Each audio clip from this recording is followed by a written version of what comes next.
আমাদের একটি ভুল যে আমাদের জীবন নিয়ে নিতে পারে তার একটি জ্বলন্ত উদাহরণ হলো উত্তরপ্রদেশের 22 বছরের রাজ্য স্তরের একজন কবাডি প্লেয়ার হলেন ব্রিজেশ সোলঙ্কি।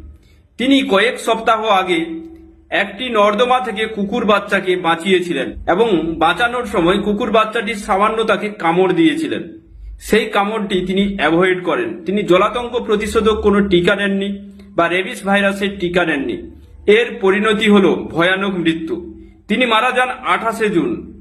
তাই যদি কোনোভাবেই আপনাদের কারোর সঙ্গে যদি এরকম দুর্ঘটনা ঘটে থাকে, বিড়াল বা কুকুরে যদি কোনোভাবে আঁচড় দেয় বা কামড় দেয়, তৎক্ষণাৎ নিকটবর্তী হাসপাতালে গিয়ে প্রতিষেধক টিকা অবশ্যই নেবেন। তাছাড়া আমরাই আমাদের জীবনকে সংশয়ে ফেলে দেব। প্রতি বছর জলাতঙ্ক রোগে মারা যায় ভারতবর্ষে প্রায় 5700 জনের মতো। এই ভিডিওটি প্রত্যেকেই বন্ধুদের সঙ্গে শেয়ার করে দেবেন। প্রত্যেকেই ভালো থাকবেন। Thank you.